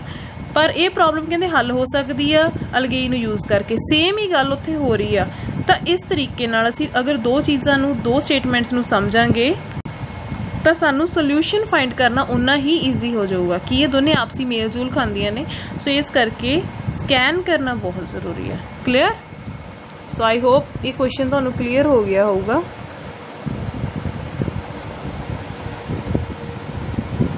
ਵੀ ਮੈਂ ਆਨਸਰ ਕਿੱਦਾਂ ਫਾਈਂਡ ਕੀਤਾ। ਔਰ ਕਿਊ ਦੀ ਵੀ ਮੈਂ ਅਗੇਨ ਦੱਸ ਰਹੀ ਹਾਂ, ਬਹੁਤ ਵਾਰ ਤੁਹਾਨੂੰ ਹੋਇਆ ਹੋਊਗਾ ਜੋ ਤੁਹਾਨੂੰ ਇੱਥੇ ਪੋਜੈਸਿਸ ਦੇ ਬਾਰੇ ਲਿਖਿਆ ਹੋਊਗਾ ਵੀ ਕੌਣ ਕੀ ਪੋਜੈਸ ਕਰਦਾ, ਲਾਈਕ ਹਿਜ਼ ਬੁੱਕ, ਲਾਈਕ, ਠੀਕ ਹੈ, ਦੇਅਰ ਕਲਟੀਵੇਸ਼ਨ, ਉਹਨਾਂ ਦੀ ਕਲਟੀਵੇਸ਼ਨ। ਸਮਝ ਆਇਆ? ਸੋ ਇੱਥੇ ਮੈਂ ਹੁਣ ਤੁਹਾਨੂੰ ਐਸ ਕਿਉਂ ਕਲੀਅਰ ਕਰਤਾ, ਮੈਂ ਅਗਲੇ ਆਪਸ਼ਨਸ ਨਹੀਂ ਪੜ੍ਹੇ ਕਿਉਂਕਿ ਮੈਂ ਫਸਟ ਆਪਸ਼ਨ ਲੱਭ ਲਿਆ। ਬਾਕੀ ਆਪਸ਼ਨਸ ਇੱਦਾਂ ਹੀ ਰਿਜੈਕਟ ਹੋ ਸਕਦੇ ਆ, ਠੀਕ ਹੈ। ਸੋ ਟ੍ਰਿਕਸ ਇਹੀ ਨੇ ਕਿ ਪਹਿਲਾਂ ਤਾਂ ਇਹ ਦੇਖੋ ਵੀ ਤੁਹਾਨੂੰ ਦੋ ਆਪਸ਼ਨ ਸੇਮ ਤਾਂ ਨਹੀਂ ਇੱਕ ਵਿੱਚ ਆਏ ਹੋਏ। ਦੈਨ ਆਪਾਂ ਨੂੰ ਆਰ ਵਾਲੇ ਸੇਮ ਸੀ ਦੋ। ਆਰ ਐਸ ਵਾਲਾ ਬਿਲਕੁਲ ਮੈਚ ਨਹੀਂ ਕਰਦਾ ਔਰ ਆਰ ਕਿਊ ਵਾਲਾ ਮੈਚ ਕਿਉਂ ਨਹੀਂ ਕਰਦਾ? ਕਿਉਂਕਿ ਪੁੱਟ ਦਿਸ ਵੇ, ਇਸ ਤਰੀਕੇ ਨਾਲ ਜਿਹੜੀ ਕਲਟੀਵੇਸ਼ਨ ਆ ਉਹ ਵਧੀਆ ਫਾਇਦਾ ਦੇ ਸਕਦੀ ਆ। At the same time there cultivation on large scale, ਉਸੇ ਸਮੇਂ ਉਹਨਾਂ ਦੀ ਕਲਟੀਵੇਸ਼ਨ ਵੱਡੇ ਪੱਧਰ 'ਤੇ ਸਾਨੂੰ ਕੀ ਦੇ ਸਕਦੀ ਆ? ਕਾਰਬਨ ਡਾਈਆਕਸਾਈਡ ਐਟਮੋਸਫੀਅਰ ਤੋਂ ਰਿਮੂਵ ਹੋ ਸਕਦੀ ਆ, ਠੀਕ ਹੈ, ਅਸੀਂ ਮੰਨ ਲੈਂਦੇ ਹਾਂ ਕਿ ਕਿਸੇ ਹੱਦ ਤੱਕ ਮਿਲਦੇ ਜੁਲਦੇ ਆ, but this problem could be solved by. ਹੁਣ ਆਹ ਸਟੇਟਮੈਂਟ ਸਾਡਾ ਇੱਥੇ ਆਂਸਰ ਗਲਤ ਕਰੇਗੀ RQSP ਵਾਲਾ, ਵੀ ਕਹਿੰਦੇ ਉਹ ਪਰ ਇਹ ਪ੍ਰੋਬਲਮ ਆ ਜਿਹੜੀ ਸੋਲਵ ਹੋ ਸਕਦੀ ਆ। ਹੁਣ ਪਿੱਛੇ ਕੋਈ ਪ੍ਰੋਬਲਮ ਤਾਂ ਨਹੀਂ ਮੈਂਸ਼ਨ ਕੀਤੀ ਵੀ ਇੱਥੇ ਕੋਈ ਕਾਰਬਨ ਡਾਈਆਕਸਾਈਡ ਤਾਂ ਪਹਿਲੇ ਹੀ ਲਿਖ ਰਹੇ ਨੇ ਵੀ ਇਸ ਤਰੀਕੇ ਨਾਲ ਕਾਰਬਨ ਡਾਈਆਕਸਾਈਡ ਐਟਮੋਸਫੀਅਰ ਵਿੱਚ ਰਿਮੂਵ ਹੋਏਗੀ, ਸਾਡੇ ਵਾਤਾਵਰਣ ਵਿੱਚ ਜਾਏਗੀ। ਸੋ ਇਸ ਤਰੀਕੇ ਨਾਲ ਤੁਸੀਂ ਲਿੰਕ ਕਰਕੇ ਦੇਖਣਾ। ਇਹ ਫਸਟ ਵੇ ਆ ਆਪਣਾ ਆਂਸਰਸ ਨੂੰ ਸੋਲਵ ਕਰਨ ਦਾ। ਸੈਕਿੰਡ ਵੇ ਆ ਕਿ ਅਗਰ ਉੱਥੇ ਕੋਈ ਇੱਦਾਂ ਦੀ ਲਿਖਿਆ ਦੇਅਰ ਕਲਟੀਵੇਸ਼ਨ, ਇਹਦਾ ਮਤਲਬ ਦੇਅਰ ਤੋਂ ਪਿੱਛੇ ਕਿਸੇ ਦੀ ਤਾਂ ਗੱਲ ਹੋਈ ਹੋਊਗੀ ਨਾ। ਹਾਂਜੀ, ਹੁਣ ਚੱਲਦੇ ਹਾਂ ਟਾਈਪ 2 ਤੇ। ਹੁਣ ਨੈਕਸਟ ਟਾਈਪ ਦੇ ਕੁਛ ਕੁਐਸਚਨਸ ਨੇ ਜਿਨ੍ਹਾਂ ਨੂੰ ਫਾਈਂਡ ਕਰਨ ਦੇ ਅਨਦਰ ਵੇਜ਼ ਨੇ। Let look at them. How to solve paragraph jumble type 2। So ਸਭ ਤੋਂ ਪਹਿਲੇ pronoun like he, she, it, they, we. Mostly ਜਿਹੜੇ ਸਾਡੇ ਪੈਰਾਗ੍ਰਾਫਸ ਦਿੱਤੇ ਹੋਣਗੇ ਜਾਂ ਸੈਂਟੈਂਸਿਸ ਦਿੱਤੇ ਹੋਣਗੇ, ਅਗਰ ਉਹ ਹੀ, ਸ਼ੀ, ਇਟ, ਦੇ, ਵੀ ਤੋਂ ਸਟਾਰਟ ਹੋ ਰਹੇ ਨੇ, ਇਟ ਮੀਨਸ ਉਹ ਰਾਈਟ ਨਹੀਂ ਆ, ਕਿਉਂਕਿ ਅਗਰ ਪੜਨਾਮ ਦਿੱਤੇ ਹੋਏ ਨੇ ਤਾਂ ਪਿੱਛੇ ਨਾਮ ਦੀ ਗੱਲ ਹੋਣੀ ਜ਼ਰੂਰੀ ਹੈ, ਜਿਹਨੂੰ ਅਸੀਂ ਕੀ ਕਹਿੰਦੇ ਆ, noun. Okay, sorry I have to write here you, noun, ਉਹਨੂੰ ਨਾਊਨ ਹੋਣਾ ਜ਼ਰੂਰੀ ਹੈ। ਸਪੋਜ਼ ਪਹਿਲਾਂ ਦੇਖੋ, generally the paragraph jumble will mention a noun first. So paragraph jumble ਵੀ ਸਭ ਤੋਂ ਪਹਿਲਾਂ ਨਾਊਨ ਹੋਣਾ ਚਾਹੀਦਾ, ਕੋਈ ਕਿਸੇ ਦਾ ਨਾਮ ਤੋਂ ਗੱਲ ਸਟਾਰਟ ਹੋਣੀ ਚਾਹੀਦੀ, ਫਿਰ ਹੀ ਪ੍ਰੋਨਾਊਨ ਆਊਗਾ ਨਾ। ਸਪੋਜ਼ ਸਾਡੇ ਕੋਲ ਕੋਈ ਸਟੋਰੀ ਆ 1800 ਦੀ, ਰਾਈਟ, ਉੱਥੇ ਕਿਸੇ ਦਾ ਨਾਮ ਮੈਂਸ਼ਨ ਆ, ਲਾਈਕ ਮਹਾਰਾਜਾ ਰਣਜੀਤ ਸਿੰਘ ਜੀ ਦਾ, ਰਾਈਟ, ਉਹਨਾਂ ਦਾ ਕੋਈ ਨਾਮ ਮੈਂਸ਼ਨ ਆ, ਫਿਰ ਹੀ ਆਪਾਂ ਉਹਨਾਂ ਦੇ ਕੰਮਾਂ ਬਾਰੇ ਦੱਸਾਂਗੇ ਨਾ। ਹਿਜ਼ ਵਰਕ, ਓਕੇ, ਹਿਜ਼ ਆਰਮੀਜ਼ ਔਰ ਹਿਜ਼ ਵਰਕ ਤਾਂ ਹੀ ਆਏਗਾ ਨਾ ਅਗਰ ਸਾਡੇ ਕੋਲ ਉਹਨਾਂ ਦਾ ਪਹਿਲਾਂ ਨਾਮ ਕਿਤੇ ਮੈਂਸ਼ਨ ਹੋਏਗਾ। ਕਲੀਅਰ? ਸੋ ਆ ਜਾਓ ਇੱਥੇ ਇੱਕ ਐਗਜ਼ਾਮਪਲ ਦੇਖਦੇ ਹਾਂ। ਸਾਨੂੰ 4 ਸਟੇਟਮੈਂਟਸ ਨੇ, ਇਹਨਾਂ ਵਿੱਚੋਂ ਆਂਸਰ ਫਾਈਂਡ ਕਰਨਾ। ਹੀ ਵਾਜ਼ ਕੈਰਿੰਗ ਹਿਜ਼ ਜੈਕਟ, ਉਹ ਆਪਣੀ ਜੈਕਟ ਕੈਰੀ ਕਰ ਰਿਹਾ ਸੀ। ਉਹ ਕੌਣ ਆ? ਪਿਛਲੀ ਸਟੇਟਮੈਂਟ ਕਿੱਥੇ ਆ? ਇਹਦਾ ਮਤਲਬ ਇਹ ਆਪਸ਼ਨ ਨਹੀਂ ਆ ਸਟਾਰਟਿੰਗ। ਐਜ਼ ਰਮਨ ਨੀਅਰਡ ਦ ਲੈਂਪ, ਜਿਵੇਂ ਹੀ ਰਮਨ ਇੱਕ ਲੈਂਪ ਦੇ ਨੇੜੇ ਗਈ, ਸ਼ੀ ਸੌ ਅ ਫਿਗਰ ਵਾਕਿੰਗ ਸਲੋਲੀ, ਉਹਨੇ ਇੱਕ ਦੇਖਿਆ ਕਿ ਕੋਈ ਫਿਗਰ ਮਤਲਬ ਕੋਈ ਇਨਸਾਨ ਤੁਰਿਆ ਆ ਰਿਹਾ ਹੌਲੀ ਹੌਲੀ। ਇਹ ਹੋ ਸਕਦਾ। Next, for a while Ram walked on, ਕੁਝ ਸਮੇਂ ਲਈ ਰਾਮ ਤੁਰਦਾ ਗਿਆ, and she followed 20 paces behind, ਅਤੇ ਉਹਨੇ 20 ਕਦਮ ਉਹਦੇ ਪਿੱਛੇ ਫੋਲੋ ਕੀਤਾ ਉਹਨੂੰ। ਹੁਣ ਇੱਥੇ ਸ਼ੀ ਕਿੱਥੇ ਹੈ? ਇਹਦਾ ਮਤਲਬ ਸ਼ੀ ਕਿਤੇ ਪਹਿਲਾਂ ਗੱਲ ਹੋਈ ਹੋਣੀ ਚਾਹੀਦੀ ਹੈ ਨਾ। ਸੇਮ ਉਹੀ ਹੀ ਵਾਲੀ ਪ੍ਰੋਬਲਮ, ਰਾਮ ਦੀ ਗੱਲ ਹੋ ਗਈ, ਇਟਸ ਕਲੀਅਰ, ਪਰ ਸ਼ੀ ਕਿੱਥੇ ਆ? ਉਹ ਪਿੱਛੇ ਉਹਦੀ ਕੋਈ ਕਿਤੇ ਗੱਲ ਤਾਂ ਹੋਈ ਹੋਣੀ ਚਾਹੀਦੀ ਹੈ ਨਾ। ਸੋ ਇਹ ਵੀ ਆਪਸ਼ਨ ਰਿਜੈਕਟ ਹੋ ਗਿਆ। With a mixture of terror, ਮਤਲਬ ਡਰ ਦੀ ਕੰਡੀਸ਼ਨ, ਸ਼ੀ ਸਲੈਕਨਡ ਹਰ ਪੇਸ, ਉਹ ਥੋੜ੍ਹਾ ਜਿਹਾ ਹੌਲੀ ਹੋ ਗਈ ਹੈ ਨਾ, ਆਪਦੀ ਪੇਸ ਉਹਨੇ ਮਤਲਬ ਘਟਾਤੀ ਕਿ ਮੈਨੂੰ ਕੋਈ ਨੋਟ ਕਰ ਰਿਹਾ। ਹੁਣ ਇੱਥੇ ਫਿਰ ਸ਼ੀ ਕਿੱਥੇ ਆ? ਇਟ ਮੀਨਸ ਓਵਰਆਲ ਸਾਡਾ ਫਸਟ ਆਪਸ਼ਨ ਕੀ ਆ? 2। ਓਕੇ, ਹੁਣ 2 ਤੋਂ ਬਾਅਦ ਅਗਰ ਨੈਕਸਟ ਆਪਸ਼ਨ 'ਤੇ ਜਾਣਾ, ਸਾਨੂੰ ਇਹਨੂੰ ਸਮਝਣ ਦੀ ਲੋੜ ਆ ਥੋੜ੍ਹੀ ਜਿਹੀ। ਜਦੋਂ ਉਹ ਲੈਂਪ ਦੇ ਨੇੜੇ ਗਈ, ਉਹਨੇ ਦੇਖਿਆ ਕਿ ਕੋਈ ਉਹਦੇ ਕੋਲ ਤੁਰਿਆ ਆ ਰਿਹਾ। ਹੀ ਵਾਜ਼ ਕੈਰਿੰਗ ਹਿਜ਼ ਜੈਕਟ, ਉਹਦੇ ਕੋਲ ਉਹਦੀ ਜੈਕਟ ਫੜੀ ਹੋਈ ਸੀ, ਐਂਡ ਉਹ ਥੋੜ੍ਹਾ ਸਿਰ ਸੁੱਟ ਕੇ ਆ ਰਿਹਾ ਸੀ ਪਿੱਛੇ ਨੂੰ। ਠੀਕ ਹੈ, ਹਾਂ, ਇਹ ਹੋ ਸਕਦਾ ਕਿਉਂਕਿ ਉਹਨੇ ਇੱਕ ਫਿਗਰ ਦੇਖੀ ਰਮਨ ਨੇ। ਰਮਨ ਦੇਖਣ ਆਪਾਂ ਨੂੰ ਲੱਗ ਰਿਹਾ ਵੀ ਕੁੜੀ ਦਾ ਨਾਮ ਆ, ਰਾਈਟ? ਕਿਉਂ? ਕਿਉਂਕਿ ਉਹਨੇ ਇੱਥੇ ਕੀ ਲਿਖਿਆ? ਸ਼ੀ। ਰਮਨ ਮੈਂਸ਼ਨ ਕਰਤਾ ਵੀ ਇਹ ਕੁੜੀ ਆ। ਹੁਣ ਉਹਨੇ ਇੱਕ ਫਿਗਰ ਦੇਖੀ, ਇੱਕ ਮੁੰਡੇ ਦੀ ਗੱਲ ਹੋ ਰਹੀ ਹੈ ਇੱਥੇ, ਤਾਂ ਇਹ ਆਪਸ਼ਨ ਹੋ ਸਕਦਾ 2 ਤੋਂ ਬਾਅਦ first. For a while Ram walked on, ਕੁਝ ਸਮੇਂ ਲਈ ਰਾਮ ਤੁਰਦਾ ਗਿਆ, ਪਰ ਪਿੱਛੇ ਕੀ ਗੱਲ ਲਿਖੀ ਸੀ ਕਿ ਉਹਨੇ ਇੱਕ ਫਿਗਰ ਦੇਖੀ, ਰਾਈਟ? ਤਾਂ ਫਿਗਰ ਦੀ ਗੱਲ ਇਹਦੇ ਵਿੱਚ ਇਹ ਤਾਂ ਨਹੀਂ ਹੋ ਮਤਲਬ ਡਾਇਰੈਕਟ ਰਾਮ ਦੀ ਗੱਲ ਨਹੀਂ ਨਾ ਹੋ ਰਹੀ ਵੀ ਕੁਝ ਸਮੇਂ ਲਈ ਰਾਮ ਤੁਰਦਾ ਗਿਆ ਐਂਡ ਉਹ ਉਹਨੂੰ ਪਿੱਛੇ ਫੋਲੋ ਕਰਦੀ ਗਈ। ਨਹੀਂ, ਇਹ ਆਪਸ਼ਨ ਨਹੀਂ ਲੱਗ ਰਿਹਾ। ਸੋ ਆਂਸਰ ਇਜ਼ 2 1 3 4। 2 ਤੋਂ ਬਾਅਦ ਵਿੱਚ 1, ਸੋ ਸਾਨੂੰ 2 1 ਮਿਲ ਗਿਆ। ਹੁਣ ਤੁਹਾਨੂੰ ਉੱਥੇ ਆਪਸ਼ਨ ਹੋ ਸਕਦੇ ਆ 4 3 2 1। ਜੇ 4 3 2 1 ਆ ਗਿਆ ਜਾਂ 3 4 1 2 ਆ ਗਿਆ। 3 ਕਾਹਤੋਂ ਨਹੀਂ ਹੋਣਾ ਸਟਾਰਟਿੰਗ? ਕਿਉਂਕਿ ਇੱਥੇ ਸ਼ੀ ਆ ਗਿਆ, ਸ਼ੀ ਦੀ ਪਿੱਛੇ ਗੱਲ ਹੋਣੀ ਚਾਹੀਦੀ ਆ। 4 ਆਪਸ਼ਨ ਕਿਉਂ ਨਹੀਂ? ਕਿਉਂਕਿ ਅਗੇਨ ਇੱਥੇ ਸ਼ੀ ਆ ਗਿਆ, ਸ਼ੀ ਦੀ ਪਿੱਛੇ ਗੱਲ ਹੋਣੀ ਚਾਹੀਦੀ ਆ। ਸੋ 2 1 3 4 ਵਿਲ ਬੀ ਕਰੈਕਟ। ਬਟ ਅਗਰ ਸਾਨੂੰ ਆਪਸ਼ਨ ਆ ਗਿਆ 2 3 1 4, ਹੁਣ 2 ਠੀਕ ਆ, ਫਸਟ ਆ। ਅਗਰ ਨਾ 3 ਆ ਗਿਆ, ਐਜ਼ ਰਮਨ ਨੀਅਰ ਦ ਲੈਂਪ, ਜਿਵੇਂ ਰਮਨ ਲੈਂਪ ਕੋਲ ਗਈ, ਉਹਨੇ ਇੱਕ ਫਿਗਰ ਆਪਣੇ ਵੱਲ ਆਉਂਦੀ ਦੇਖੀ। ਠੀਕ ਹੈ, ਇੱਕ ਜਾਂ ਚੱਲਦੀ ਦੇਖੀ, ਆਪਣੇ ਵੱਲ ਨਹੀਂ ਲਿਖਿਆ, ਚੱਲਦੀ ਦੇਖੀ। ਠੀਕ ਹੈ। For a while Ram walked on, ਕੁਝ ਸਮੇਂ ਲਈ ਰਾਮ ਤੁਰਦਾ ਗਿਆ। ਹੁਣ ਇੱਥੇ ਰਮਨ ਨੇ ਕਿਸੇ ਅਣਜਾਣ ਬੰਦੇ ਨੂੰ ਦੇਖਿਆ, अ फिगर मतलब ਜਿਹੜਾ ਕੀ ਸੀ ਅਣਜਾਣ indefinite C right it means ਇੱਥੇ ਆਪਾਂ ਡਾਇਰੈਕਟ ਰਾਮ ਤਾਂ ਨਹੀਂ ਮੈਂਸ਼ਨ ਕਰ ਸਕਦੇ ਆਪਾਂ ਲਿਖਣਾ ਉਹ ਅਣਜਾਣ ਉਹ ਕੋਈ ਮੁੰਡਾ ਹੋ ਸਕਦਾ ਹੀ ਵਾਸ ਕੈਰਿੰਗ ਹਿਸ ਜੈਕਟ ਉਹ ਆਪਦੀ ਜੈਕਟ ਲੈ ਕੇ ਆ ਰਿਹਾ ਸੀ ਸੋ ਇੱਥੋਂ ਐਪਰੋਪਰੀਏਟ ਕਿਵੇਂ ਹੋਇਆ ਕਿਉਂਕਿ ਇੱਥੇ ਅਣਜਾਣ ਇੱਕ ਬੰਦੇ ਦੀ ਗੱਲ ਕੀਤੀ ਗਈ ਜੇਕਰ ਰਮਨ ਉਸਨੂੰ ਜਾਣਦੀ ਹੁੰਦੀ ਹੁਣ ਜਦੋਂ ਰਮਨ ਨੇ ਉਸ ਮੁੰਡੇ ਨੂੰ ਦੇਖ ਲਿਆ ਹੁਣ ਉਹਨੂੰ ਪਤਾ ਲੱਗ ਗਿਆ ਕਿ ਕੋਈ ਅਣਜਾਣ ਵਿਅਕਤੀ ਘਰ ਵਿੱਚ ਐਂਟਰ ਹੋਇਆ ਹੁਣ ਆਪਾਂ ਹੁਣ ਐਡ ਕਰ ਸਕਦੇ ਹਾਂ for a while Ram walked on मतलब जो अनजान व्यक्ति से वो कौन सी राम सी किद्दां पता लगे कुछ समय लिए राम तुरदा गया एंड वो उन्होंने फॉलो कर दी गई एंड ते थोड़ा जिन्होंने डर लग गया तो उन्हें अपनी पेस थोड़ी जी स्लैकन कर ली वीक कर ली क्लीयर सो ये है appropriate way to find those jumbled statements which are dependent on pronouns जो प्रनाम ते डिपेंडेंट है क्लीयर ਨੈਕਸਟ ਹੈ ਸਾਡੇ ਕੋਲ ਟਾਈਮ ਰੈਫਰੈਂਸ ਹੁਣ ਤੁਹਾਨੂੰ ਉੱਥੇ ਕੁਝ ਸਟੇਟਮੈਂਟਸ ਦਿੱਤੀਆਂ ਜਾਣਗੀਆਂ ਜਿਨ੍ਹਾਂ ਵਿੱਚ ਟਾਈਮ ਦੀ ਗੱਲ ਹੋਈ ਹੋਏਗੀ ਜਿੱਦਾਂ ਦੇਖੋ ਆਪਾਂ ਨੂੰ ਡਾਇਰੈਕਟ 4 ਸਟੇਟਮੈਂਟਸ ਆ ਪੜ੍ਹੀਏ ਇਹਨਾਂ ਨੂੰ 5 ਨੇ ਚਲੋ let's read them 4 days later ਹੁਣ ਸਟਾਰਟਿੰਗ ਤੋਂ ਪਤਾ ਲੱਗਿਆ ਮੈਂ ਕੁਝ ਰੀਡ ਨਹੀਂ ਕੀਤਾ ਸਟਾਰਟਿੰਗ ਤੋਂ ਪਤਾ ਲੱਗਿਆ ਕਿ 4 ਦਿਨਾਂ ਬਾਅਦ ਇਹਦਾ ਮਤਲਬ ਪਹਿਲੇ 4 ਦਿਨਾਂ ਦੀ ਕਿਤੇ ਗੱਲ ਹੋਈ ਹੋਊਗੀ next furious that his own plans furious his own plans his कौन इत्थे ये तो मतलब पिछे किसी की गल होई होएगी in early June हाँ जून दी starting 1 जून हो सकता और 2 जून हो सकता in the early June मतलब starting ये हो सकती है साडी statement moreover मतलब इस तो इलावा या इस तो ज़्यादा यही नहीं होर भी moreover ताइयों गल होई होगी अगर पिछे कोई गल कीती होगी जिवें आपां कहिए भी इन्ना ही नहीं moreover भी इस तो भी ज़्यादा राइट तो ये स्टेटमेंट तो बनती नहीं पई ऑन जून 12th ਹੁਣ जून 12th ਤਾਂ ਹੀ ਆਊਗਾ अगर साडे कोल अर्ली जून की पहला गल हुई होगी असीं 12th जून की पहला तो नहीं गल कर सकते इन अर्ली जून सो साडी स्टार्टिंग स्टेटमेंट की आ 3 हुण असीं ऑप्शन से चैक करना सो 3 वाली इक्को ही स्टेटमेंट आ it means this is right but अगर तुहानूं इत्थे होवे 3 1 2 4 5 सपोज कर लो 2 स्टेटमेंट्स आ ਇਹਦਾ ਮਤਲਬ ਇਹ ਪਾਰਸ਼ੀਅਲ ਸਟੇਟਮੈਂਟ ਟਾਈਪ ਕੁਐਸਚਨ ਆ ਮੀਨਸ ਤੁਹਾਡੀਆਂ 2 ਆਪਸ਼ਨਸ ਤਾਂ ਉੱਥੇ ਹੀ ਕੈਂਸਲ ਹੋ ਜਾਣੇ ਆ ਤਾਂ ਤੁਸੀਂ ਉੱਥੇ ਉਹਨਾਂ ਨੂੰ ਇਨਕਰੈਕਟ ਕਰਕੇ ਜਿਹੜੀਆਂ 2 ਬਚ ਗਈਆਂ ਆਪਸ਼ਨਸ ਹੁਣ ਉਹਦੇ ਵਿੱਚੋਂ ਹੀ ਫਾਈਂਡ ਕਰਨਾ ਅਗਰ ਮੈਨੂੰ ਵੀ ਰਿਮੂਵ ਕਰ ਦੇਣੀ ਆਪਸ਼ਨ ਨੂੰ ਠੀਕ ਹੈ ਉਹਦੇ ਵਿੱਚੋਂ ਹੀ ਫਾਈਂਡ ਕਰਨਾ ਠੀਕ ਹੈ ਜੀ 3 1 2 4 5 3 1 2 4 5 इट सेम हो गया 1 मिनट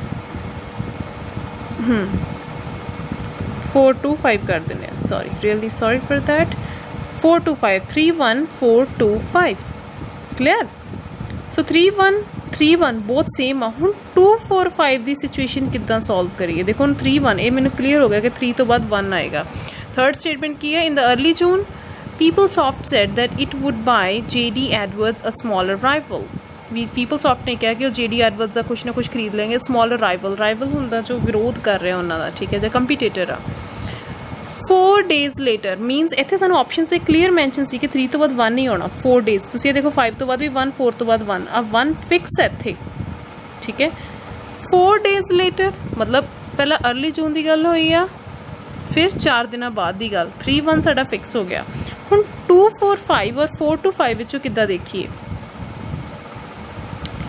उसनों देखण लई सानू हुण स्टेटमेंट्स नू स्कैन करना पएगा 3 तो बाद 1 भी उसने PeopleSoft नू खरीदण दी गल कीती 4 दिन बाद Oracle announced its own bid for PeopleSoft Oracle कहंदा मैं PeopleSoft नू भी खरीद सकदा bid मतलब बोली लगाती and invented the firm's board to a discussion मतलब डिस्कशन च गल बदल गई कोई कंपनीज दी गल हो रही है ना 3 1 हुण 4 आंदा जां 2 आंदा ये चेक करिए moreover said Mr. Conway he could imagine no price nor combination of price and other conditions to recommend accepting the offer ना तो उन्होंने कोई प्राइस इमेजिन किया ना ही कोई प्राइस ते होर कोई कंडीशनस मैंशन कीतियां कि इत्थे कंडीशनस की गल हुई है नहीं पर 3 च गल हुई सी कि PeopleSoft ने कहा JD Edwards नू खरीद लेंगे 4 दिन बाद Oracle ने अनाउंस करता कि PeopleSoft नू खरीद लूगा तो डिस्कशन च गल बदल गई राइट 2 देखिए फ्यूरियस दैट जल्दी ही his own plans had been endangered PeopleSoft's boss मतलब छेती ही PeopleSoft दे आपदे प्लान खतरे विच आ गए ठीक है एंड उन्होंने की ऑफर मतलब Oracle's ऑफर ਅਬੋਲੀਕਲ ਕਰਤੀ, ਠੀਕ ਹੈ। And it's ਬॉस Larry ਐਲਿਸਨ a sociopath. ਮਤਲਬ ਕੁਛ ਲੜਾਈ ਦੀ ਗੱਲ ਚੱਲ ਰਹੀ ਹੈ। ਕਿੱਦਾਂ ਲੜਾਈ? ਮੀਨਸ ਉਹਨੂੰ ਪਸੰਦ ਨਹੀਂ ਆਇਆ ਕਿ ਓਰੈਕਲ ਮੈਨੂੰ ਖਰੀਦੇਗਾ, ਰਾਈਟ। ਉਹਨੇ ਪੀਪਲਸੌਫਟ ਦੇ ਜਿਹੜੇ ਪਲਾਨ ਸੀਗੇ, ਠੀਕ ਹੈ, ਉਹ ਖਤਰੇ 'ਚ ਆ ਰਹੇ ਸੀ ਕਿਉਂਕਿ ਓਰੈਕਲ ਨੇ ਆਫਰ ਉਹਦੇ ਉੱਪਰ ਦੀ ਲਗਾਤੀ ਕਿ ਮੈਂ ਜੇ ਪੀਪਲਸੌਫਟ JD ਐਡਵਰਡਸ ਨੂੰ ਖਰੀਦ ਸਕਦਾ ਤਾਂ ਮੈਂ ਪੀਪਲਸੌਫਟ ਨੂੰ ਖਰੀਦ ਸਕਦਾ, ਠੀਕ ਹੈ। ਓਰੈਕਲ ਨੇ ਇਹ ਗੱਲ ਕਹਿਤੀ। ਤਾਂ ਇਹ ਜ਼ਿਆਦਾ ਐਪਰੋਪਰੀਏਟ ਆ। ਕਾਰਨ ਕੀ ਆ ਕਿ ਇੱਥੇ ਮੋਰ ਓਵਰ, ਜਦੋਂ ਵੀ ਮੋਰ ਓਵਰ ਆਉਂਦਾ, ਹੁਣ ਇੱਕ ਇਹ ਟ੍ਰਿਕ ਸਮਝੋ, ਜਿੱਦਾਂ ਆਪਾਂ ਕੋਈ ਗੱਲ ਕਰਦੇ ਹਾਂ, ਫਸਟਲੀ, ਸੈਕਿੰਡਲੀ, ਥਰਡਲੀ ਲਿਖਣ ਦੀ ਬਜਾਏ ਅਸੀਂ ਮੋਰ ਓਵਰ ਲਿਖ ਦਿੰਦੇ ਹਾਂ, ਫਾਈਨਲੀ, ਠੀਕ ਹੈ। ਤਾਂ ਮੋਰ ਓਵਰ, ਜਿਵੇਂ ਦੇਖੋ ਪਹਿਲਾਂ ਇੱਕ ਗੱਲ ਹੋਈ, ਉਹਦਾ ਓਵਰ ਉਹ ਸੈਕਿੰਡ ਹੁੰਦਾ ਨਾ, ਕੋਈ ਚੀਜ਼ ਉਸ ਤੋਂ ਜ਼ਿਆਦਾ। ਮੋਰ ਓਵਰ ਮਤਲਬ ਇਸ ਤੋਂ ਹੋਰ ਵੀ ਜ਼ਿਆਦਾ। ਤਾਂ ਇਹ ਸਟੇਟਮੈਂਟ ਮੋਰ ਓਵਰ ਥਰਡ ਤੋਂ ਬਾਅਦ ਆਏਗੀ। ਕਲੀਅਰ? ਪਹਿਲਾਂ अर्ਲੀ ਜੂਨ ਦੀ ਗੱਲ ਹੋਈ, ਫਿਰ 4 days later ਓਰੈਕਲ ਦੀ ਗੱਲ ਹੋਈ, ਫਿਰ ਉਹਦੇ ਜਿਹੜੇ ਪਲਾਨ ਸੀਗੇ ਉਹ ਖਤਰੇ ਵਿੱਚ ਆ ਗਏ ਪੀਪਲਸੌਫਟ ਦੇ, ਹਜੇ ਉਹਨਾਂ ਦੀ ਗੱਲ ਚੱਲਦੀ ਪਈ ਆ, ਠੀਕ ਹੈ। ਫਿਰ ਆਇਆ 4th and 5th। ਜੋ 4th ਆ ਉਹ ਮੋਰ ਓਵਰ 'ਚ, ਠੀਕ ਹੈ। ਲਾਸਟ ਤੇ on June 12th PeopleSoft turned Oracle down. ਹੁਣ ਇਹ ਗੱਲ ਹੋਈ ਆ ਵੀ ਮਤਲਬ 12 ਜੂਨ ਨੂੰ ਜੋ ਪੀਪਲਸੌਫਟ ਸੀ ਉਹਨੇ ਹਰਾਤਾ ਓਰੈਕਲ ਨੂੰ। ਇਹ ਐਂਡ 'ਤੇ ਆਊਗੀ ਗੱਲ, ਕਿਉਂਕਿ ਅਸੀਂ ਸਟਾਰਟਿੰਗ ਵਿੱਚ ਉਹਨਾਂ ਦੀ ਬਿਡ ਦੀ ਗੱਲ ਕਰ ਰਹੇ ਹਾਂ, ਉਹਨਾਂ ਦੀ ਬੋਲੀ ਦੀ ਗੱਲ ਕਰ ਰਹੇ ਹਾਂ, ਜੋ ਇੱਕ ਦੂਜੇ ਨੂੰ ਕੰਪਨੀਜ਼ ਖਰੀਦਣ ਦੀ ਗੱਲ ਕਰ ਰਹੀਆਂ ਨੇ। ਸੋ ਮੈਨੂੰ ਕਿਹੜੇ ਕਿਹੜੇ ਆਪਸ਼ਨ ਤੋਂ ਆਈਡੀਆ ਹੋ ਗਿਆ, ਥਰਡ ਤੋਂ ਬਾਅਦ ਫਸਟ ਐਂਡ ਲਾਸਟ ਤੇ 5th। ਔਰ ਇਟ ਮੀਨਸ ਮੇਰੇ ਜਿਹੜੇ ਆਪਸ਼ਨ ਸੀ ਥਰਡ ਤੋਂ ਬਾਅਦ ਫਸਟ, ਲਾਸਟ ਤੇ 5th, ਥਰਡ ਤੋਂ ਬਾਅਦ ਫਸਟ, ਲਾਸਟ ਤੇ 5th। ਜੋ 2-4 ਤੇ 4-2 ਦੀ ਗੇਮ ਸੀ, ਇਸ ਵਿੱਚ ਤੁਸੀਂ ਕੀ ਸਮਝਣਾ ਹੈ? ਮੀਨਿੰਗ। ਹੁਣ ਦੇਖੋ ਇੱਥੇ ਪ੍ਰਾਈਜ਼ਿਸ ਦੀ ਪਿੱਛੇ ਕੋਈ ਗੱਲ ਨਹੀਂ ਹੋਈ ਸੀ ਪਹਿਲੀਆਂ 2 ਸਟੇਟਮੈਂਟ ਦੇ ਵਿੱਚ। ਇੱਥੇ ਪੀਪਲਸੌਫਟ ਨੇ ਖਰੀਦਣ ਦੀ ਗੱਲ ਕੀਤੀ ਸੀ, ਓਰੈਕਲ ਨੇ ਖਰੀਦਣ ਦੀ ਗੱਲ ਕੀਤੀ ਸੀ। ਔਰ ਬਾਅਦ ਵਿੱਚ ਜਦੋਂ ਇੱਕ ਦੂਜੇ ਨੂੰ ਖਰੀਦਣਗੇ, ਕਿਤੇ ਨਾ ਕਿਤੇ ਮਨਾਂ ਦੇ ਵਿੱਚ ਡਰ ਆਏਗਾ, ਉਸ ਡਰ ਦੀ ਗੱਲ ਇੱਥੇ ਕੀਤੀ ਗਈ ਹੈ, ਠੀਕ ਹੈ। ਐਂਡੇਂਜਰਡ ਮਤਲਬ ਉਹਨਾਂ ਦੇ ਪਲਾਨਸ ਐਂਡੇਂਜਰਡ ਮਤਲਬ ਖਤਰੇ ਵਿੱਚ ਸੀਗੇ। ਮੋਰ ਓਵਰ ਇੰਨਾ ਹੀ ਨਹੀਂ, ਫਿਰ ਮੋਰ ਓਵਰ ਦੀ ਗੱਲ ਕੀਤੀ ਗਈ, ਠੀਕ ਹੈ। ਜੋ ਮਿਸਟਰ ਕੌਨਵੇ ਸੀ, ਉਹਨਾਂ ਨੇ ਕਿਹਾ ਕਿ ਨਾ ਤਾਂ ਉਹ ਕੋਈ ਪ੍ਰਾਈਜ਼ ਇਮੈਜਿਨ ਕਰ ਸਕਦੇ। ਪ੍ਰਾਈਜ਼ ਕਦੋਂ ਗੱਲ ਹੋਊਗੀ? ਜਦੋਂ ਉਹਨੂੰ ਖਰੀਦਣ ਦੀ ਗੱਲ ਹੋਊ ਪਿੱਛੇ। ਕਲੀਅਰ? ਸੋ ਇਹ ਸੈਕਿੰਡ ਵੇ ਸੀ, ਜਦੋਂ ਤੁਹਾਨੂੰ ਟਾਈਮ ਰੈਫਰੈਂਸ ਹੋ, ਸਮੇਂ ਦੀ ਗੱਲ ਹੋਵੇ ਤਾਂ ਉਸ ਤਰ੍ਹਾਂ ਉਦੋਂ ਕਿੱਦਾਂ ਫਾਈਂਡ ਕਰਨੇ ਆ? अर्ਲੀ ਸਟਾਰਟਿੰਗ ਹੋ ਗਿਆ 4 ਦਿਨਾਂ ਬਾਅਦ, ਮਤਲਬ ਪਹਿਲਾਂ ਕੋਈ ਡੇਟ ਮੈਂਸ਼ਨ ਕੀਤੀ ਹੋ ਜਦੋਂ 4 ਦਿਨਾਂ ਦੀ ਗੱਲ ਹੋ ਰਹੀ ਆ, ਕੋਈ ਜੂਨ ਮੈਂਸ਼ਨ ਕੀਤਾ ਹੋ, ਕੁਛ ਵੀ ਮੈਂਸ਼ਨ ਕੀਤਾ ਹੋ, ਠੀਕ ਹੈ। on June 12th PeopleSoft turned Oracle down. ਇਹ ਗੱਲ ਬਿਲਕੁਲ ਇਹ ਹੋਈ ਹੈ ਕਿ ਐਂਡ 'ਤੇ ਉਹਨੂੰ ਹਰਾਤਾ, ਟਰਨ ਡਾਊਨ, ਠੀਕ ਹੈ। ਨੈਕਸਟ ਹੈ ਓਬਵੀਅਸ ਓਪਨਰਸ। ਸਾਡੀ ਹੁਣ ਨੈਕਸਟ ਟਾਈਪ ਦੇ ਜਿਹੜੇ ਕੁਐਸਚਨਸ ਨੇ ਇੱਦਾਂ ਆ ਸਕਦੇ ਆ। ਓਬਵੀਅਸ ਓਪਨਰਸ ਮਤਲਬ ਜੋ ਚੀਜ਼ ਪੱਕਾ ਵੀ ਇੱਦਾਂ ਹੋ ਸਕਦੀ, ਜਿੱਦਾਂ ਐਨੀ ਡੈਫੀਨੇਸ਼ਨ, ਕਿਸੇ ਡੈਫੀਨੇਸ਼ਨ ਤੋਂ ਕੋਈ ਚੀਜ਼ ਮਤਲਬ ਗੱਲ ਦੀ ਸਟਾਰਟਿੰਗ ਹੋ ਸਕਦੀ ਆ। ਕੋਈ ਈਵੈਂਟ ਡਿਸਕ੍ਰਾਈਬ ਕੀਤਾ ਹੋ ਜਾ ਸਕਦਾ, ਜਿਵੇਂ ਇਨ 1945 ਸਟੇਟ ਐਂਡ ਓਬਜ਼ਰਵੇਸ਼ਨ, ਕੋਈ ਚੀਜ਼ ਮਤਲਬ ਦੱਸੀ, ਓਬਜ਼ਰਵ ਕੀਤੀ ਹੋਈ, ਮਤਲਬ ਸਟਾਰਟਿੰਗ ਇੱਦਾਂ ਤੋਂ ਹੋਊਗੀ, ਠੀਕ ਹੈ। ਦੇਖੀਏ ਹੁਣ ਓਬਵੀਅਸ ਓਪਨਰ ਟਾਈਪ ਕਿੱਦਾਂ ਦੇ ਨੇ। ਹੁਣ ਇਹਨਾਂ ਵਿੱਚ ਆਪਾਂ ਨੂੰ 5 ਸਟੇਟਮੈਂਟਸ ਆ। ਹਾਂਜੀ, ਹੁਣ ਆਪਾਂ ਨੂੰ 5 ਸਟੇਟਮੈਂਟਸ ਨੇ, ਜਿਨ੍ਹਾਂ ਵਿੱਚ ਸਭ ਤੋਂ ਪਹਿਲੀ ਸਟੇਟਮੈਂਟ ਹੈ ਸੋ ਦੈਟ ਸਪੈਸ਼ਲ ਐਜੂਕੇਸ਼ਨ। ਹੁਣ ਇੱਥੋਂ ਤਾਂ ਸਾਨੂੰ ਪਤਾ ਹੀ ਲੱਗ ਰਿਹਾ ਕਿ ਸੋ ਦੈਟ ਤੋਂ ਕੋਈ ਚੀਜ਼ ਸਟਾਰਟ ਨਹੀਂ ਹੋਏਗੀ, ਕੋਈ ਚੀਜ਼ ਪਿੱਛੇ ਗੱਲ ਹੋਈ ਹੋਊਗੀ। ਇਨ ਅਦਰ ਵਰਡਸ, ਅਸੀਂ ਵੀ ਪੜ੍ਹਿਆ, ਬਚਪਨ ਤੋਂ ਪੜ੍ਹਿਆ ਕਿ ਇਨ ਅਦਰ ਵਰਡਸ ਅਸੀਂ ਹਮੇਸ਼ਾ ਪੈਰਾਗ੍ਰਾਫ ਦੇ ਲਾਸਟ 'ਤੇ ਦੇਖਦੇ ਹਾਂ ਕੋਈ ਡੈਫੀਨੇਸ਼ਨ ਦੀ ਗੱਲ ਹੋਈ ਹੋਵੇ, ਜਾਂ ਉਸ ਤੋਂ ਬਾਅਦ ਇਨ ਅਦਰ ਵਰਡਸ ਵੀ ਉਹਨੂੰ ਹੋਰ ਵਰਡਸ ਅਸੀਂ ਕੀ ਕਹਿ ਸਕਦੇ ਹਾਂ, ਰਾਈਟ। ਤਾਂ ਫਸਟ 2 ਸਟੇਟਮੈਂਟਸ ਤਾਂ ਨਹੀਂ ਹੋ ਸਕਦੀਆਂ। Next, Binet develop the first set of such test. ਕਹਿੰਦੇ ਬਾਇਨੈਟ ਨੇ ਡਿਵੈਲਪ ਕੀਤੇ ਉਹ ਫਸਟ ਸੈਟ ਸੱਚ ਟੈਸਟ, ਉਹਨਾਂ ਟੈਸਟਾਂ ਦਾ ਪਹਿਲਾ ਸੈੱਟ ਤਿਆਰ ਕੀਤਾ, ਸੱਚ। ਹੁਣ ਉਹ ਟੈਸਟ ਕਿਹੜੇ ਨੇ? ਮਤਲਬ ਪਿੱਛੇ ਕੋਈ ਗੱਲ ਹੋਈ ਹੋਊਗੀ ਤਾਂ ਇਹ ਵੀ ਆਪਸ਼ਨ ਨਹੀਂ, ਫਸਟ ਸੈਕਿੰਡ ਥਰਡ ਤਾਂ ਬਿਲਕੁਲ ਆਪਸ਼ਨਸ ਨਹੀਂ ਹੈਗੀਆਂ। ਨੈਕਸਟ ਹੈ, ਇੱਕ ਮਿੰਟ, ਹਾਂਜੀ, ਨੈਕਸਟ ਹੈ intelligence can be measured by test. ਕਹਿੰਦੇ ਜਿਹੜੀ ਇੰਟੈਲੀਜੈਂਸ ਆ ਕਿਸੇ ਦੀ ਵੀ, ਉਹ ਟੈਸਟਾਂ ਰਾਹੀਂ ਮੈਜ਼ਰ ਕੀਤੀ ਜਾ ਸਕਦੀ ਹੈ। ਓਬਜ਼ਰਵੇਸ਼ਨ ਟਾਈਪ ਨਹੀਂ ਆ ਗਿਆ ਇਹ, ਜਿਹੜੀ ਆਪਾਂ ਓਬਵੀਅਸ ਓਪਨਰਸ 'ਚ ਪੜ੍ਹਿਆ ਸੀ ਕਿ ਸਟੇਟ ਐਂਡ ਓਬਜ਼ਰਵੇਸ਼ਨ ਵੀ ਕੋਈ ਗੱਲ ਪੱਕੇ ਤਰੀਕੇ ਨਾਲ ਕਹੀ ਗਈ ਹੋਵੇ ਓਬਜ਼ਰਵ ਕਰਨ ਤੋਂ ਬਾਅਦ, ਰਾਈਟ। ਸੋ ਇੰਟੈਲੀਜੈਂਸ ਕਹਿੰਦੇ ਮੈਜ਼ਰ ਹੋ ਸਕਦੀ ਹੈ ਟੈਸਟਾਂ ਰਾਹੀਂ, ਇਹ ਹੋ ਸਕਦੀ ਹੈ। ਨੈਕਸਟ ਪੜ੍ਹੀਏ, Intelligence is expressed as intelligence quotient and tests are developed to indicate कहते इंटैलीजेंस ਨੂੰ एक्सप्रैस किया intelligent question type test develop किए गए to indicate what an average child of a certain age भी जो एवरेज चाइल्ड आ कुछ as का भी की कर सकता जिमें what a 5 year child can do और नॉट राइट फॉर इंस्टांस कुछ एज ए एग्जाम्पल दिता है हम देखो तो लिखा फॉर इंस्टांस मतलब होंदा एग्जाम्पल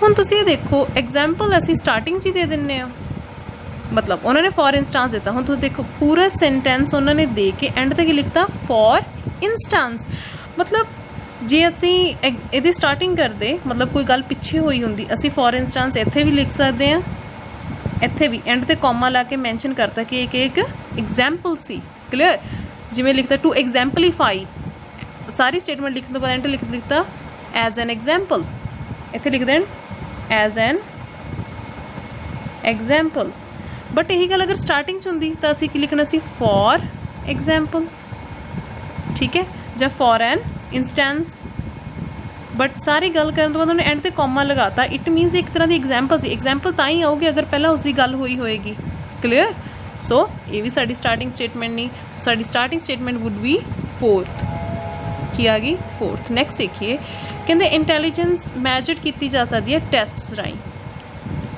हुण वो टैसटां की गल अगे कित्थे होई होगी so that special education can be provided to the dull कहते इस करके जे ताकि स्पैशल जी एजुकेशन और डल बच्चे नूं जां जिहड़ा वीक बच्चा उन्होंने प्रोवाइड की जाए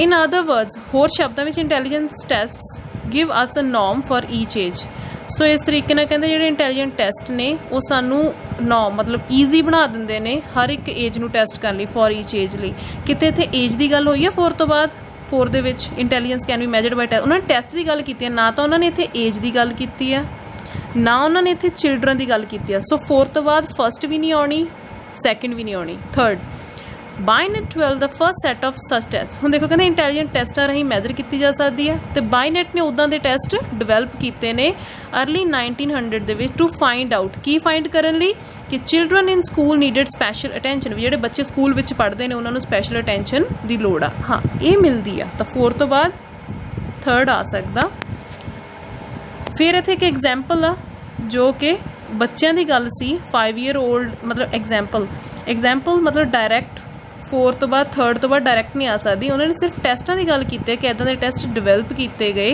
1900 दे विच ताकि वो की फाइंड कर सकन कि जिहड़े बच्चे ने किहड़े बच्चे ने उन्होंने जिन्होंने स्पैशल अटेंशन की लोड़ आ टीचर की ठीक है हुण स्पैशल अटेंशन की गल की गई है मतलब कितने कोई वीक बच्चा हो राइट सो 4 तो बाद थर्ड तो 1 so that special education can be provided to the dull क्यों फाइंड करना चाहते सी भी किहड़े बच्चे नूं स्पैशल अटेंशन की लोड़ आ ताकि उन्हां बच्चों नूं स्पैशल एजुकेशन प्रोवाइड की जाए तो बच्चे किहड़े होणगे डल सो 4 3 1 मेनली तो जो थोड़ा 3 ऑप्शनस क्लीयर हो गए उदों बाद लास्ट 2 देखने की लोड़ नहीं होंगी बट अगर स्टिल लास्ट के मतलब बहुत सारे ऑप्शनस होंगे दिते जिन्होंने लास्ट से लिखा होया वा 2 5 या 5 2 राइट लिखा होया वा regularly then you have to check it as well एक बार तो स्कैन करना जरूरी है सो 4 3 1 दे विच असीं गल देख ली पहली देख ली भी इंटैलीजेंस जी टैसट राही मैजर होंदी है फिर असीं देख ली कि जी टैसट ने बायनेट ने पहली बार स्टार्ट किए सी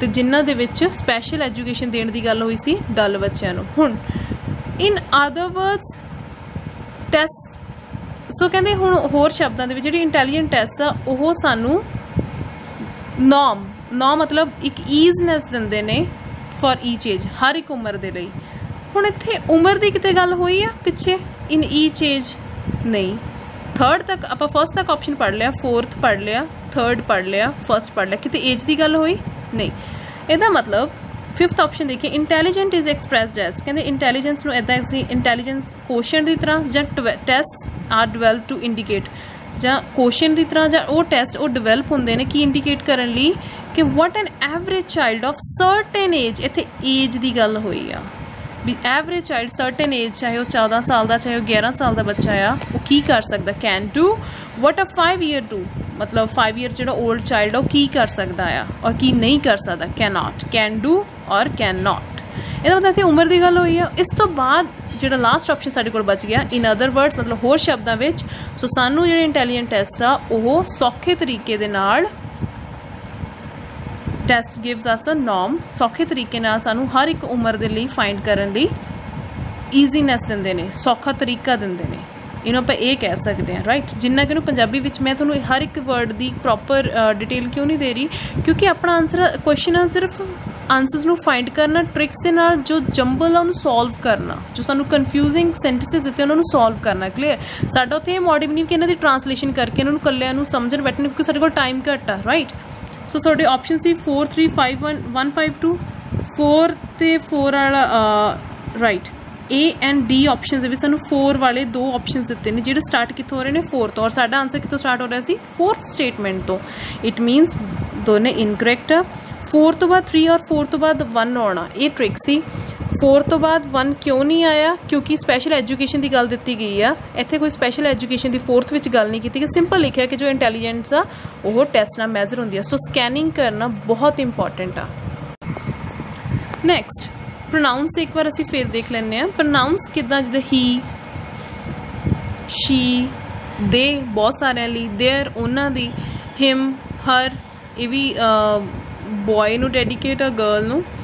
ਸੋ ਜਦੋਂ ਪਰਸਨ ਬਾਰੇ ਆਲਰੇਡੀ ਗੱਲ ਕੀਤੀ ਜਾਵੇ ਉਦੋਂ ਹੀ ਅਸੀਂ ਪ੍ਰੋਨਾਊਨ ਯੂਜ਼ ਕਰਨਾ। ਇਹਦੀ ਇੱਕ ਐਗਜ਼ਾਮਪਲ ਛੋਟੀ ਜਿਹੀ ਮੈਂ ਲਈ ਸੀ, ਦੇ ਗੈਦਰ ਟੂਗੈਦਰ। ਦੇ ਕੌਣ ਇੱਥੇ ਦਾ ਮਤਲਬ ਪਿੱਛੇ ਕੋਈ ਗੱਲ ਹੋਣੀ ਚਾਹੀਦੀ ਆ। So this is incorrect, first option incorrect ਆ, ਵੀ ਪਹਿਲਾਂ ਨਹੀਂ ਆਏਗਾ ਇਹ। Wolf decided to investigate, wolf ਨੇ ਡਿਸਾਈਡ ਕੀਤਾ ਇਨਵੈਸਟੀਗੇਟ ਕਰਨਾ। ਵੁਲਫ ਕਿਸੇ ਦਾ ਨਾਮ ਆ, ਹਾਂ, ਤਾਂ ਨਾउन ਤੋਂ ਸਾਡੀ ਜਿਹੜੀ ਸਟੇਟਮੈਂਟ ਆ ਸਟਾਰਟ ਹੋ ਸਕਦੀ ਆ। ਕੋਈ ਜਨਰਲ ਗੱਲ ਹੋ ਸਕਦੀ ਹੈ, ਯੂਨੀਵਰਸਲ ਟਰੂਥ, ਅਟਲ ਸੱਚਾਈ ਹੋ ਸਕਦੀ ਹੈ, ਔਰ ਨਾउन ਤੋਂ ਸਾਡੀ ਸਟੇਟਮੈਂਟ ਸਟਾਰਟ ਹੋ ਸਕਦੀ ਹੈ ਜਿਹੜੀ ਪਹਿਲੀ ਸਟੇਟਮੈਂਟ ਆ। ਸੋ ਇੱਥੇ ਹੀ ਨੈਕਸਟ ਹੈ ਹੀ, ਤਾਂ ਫਸਟ ਤੇ ਥਰਡ ਕੱਟ ਹੋ ਕੇ ਸਿਰਫ ਸੈਕਿੰਡ ਸਾਡੇ ਕੋਲ ਵੱਧਦਾ। It means wolf decided to investigate, ਕੋਈ ਗੱਲ ਹੋਈ ਹੋਣੀ ਹੈ ਜਿਹਦੇ 'ਚ ਵੁਲਫ ਨੇ ਕੀ ਡਿਸਾਈਡ ਕੀਤਾ, ਇਨਵੈਸਟੀਗੇਟ ਕਰਨਾ। ਦੈਨ ਹੁਣ ਵੁਲਫ ਤੋਂ ਬਾਅਦ ਮੈਂ ਦੇ ਵਾਲੀ ਸਟੇਟਮੈਂਟ ਕਿਉਂ ਨਹੀਂ ਚੂਜ਼ ਕਰ ਸਕਦੀ, ਕਿਉਂਕਿ ਵੁਲਫ ਇੱਕ ਇਨਸਾਨ ਆ, ਇੱਕ ਇੰਗਲਿਸ਼ ਨੇਮ ਆ ਵੁਲਫ, ਠੀਕ ਹੈ। ਦੇ ਤਾਂ ਨਹੀਂ ਆ ਸਕਦਾ। ਦੇ ਗੈਦਰ ਟੂਗੈਦਰ ਦਾ ਡੈਥ ਸਰਟੀਫਿਕੇਟ, ਉਹਨਾਂ ਨੇ ਇਕੱਠਿਆਂ ਨੇ ਕੀ ਇਕੱਠਾ ਕੀਤਾ, ਡੈਥ ਸਰਟੀਫਿਕੇਟ ਇਕੱਠੇ ਕੀਤੇ ਕਿਹਨਾਂ ਤੋਂ, from residents of the town, town ਦੇ ਜੋ ਕਸਬਾ ਸੀ ਉੱਥੋਂ ਦੇ ਰੈਜ਼ੀਡੈਂਟਸ, ਉੱਥੋਂ ਦੇ ਰਹਿਣ ਵਾਲਿਆਂ ਤੋਂ, and going back to as many years or as they could, ਮਤਲਬ ਉਨੀ ਪਿੱਛੇ ਉਹਨਾਂ ਨੇ ਛਾਣਬੀਣ ਕੀਤੀ ਜਿੰਨਾ ਉਹ ਜਾ ਸਕਦੇ ਸੀ। ਇੱਥੇ ਦੇ ਤੋਂ ਹੀ ਮੇਰਾ 2 ਤੋਂ ਬਾਅਦ ਫਸਟ ਆਪਸ਼ਨ ਨਹੀਂ ਬਣਦਾ। 2 ਤੋਂ ਬਾਅਦ ਨੈਚੁਰਲੀ ਕਿਹੜਾ ਆਪਸ਼ਨ ਬਣੂਗਾ 3, ਬਿਕਾਜ਼ ਸਾਡੇ ਕੋਲ ਪਹਿਲਾਂ ਫਸਟ ਆਫ ਆਲ 3 ਸਟੇਟਮੈਂਟਸ ਨੇ। ਵੁਲਫ ਇੱਕ ਇਨਸਾਨ ਦਾ ਨਾਮ ਆ ਜਿਹਨੂੰ ਅਸੀਂ ਕੀ ਡੈਡੀਕੇਟ ਕੀਤਾ ਹੀ, ਐਂਡ ਤੇ ਕਿਹੜਾ ਆਪਸ਼ਨ ਬਚ ਗਿਆ ਫਸਟ। ਸੋ ਇਹ ਇੱਕ ਵੇ ਆ।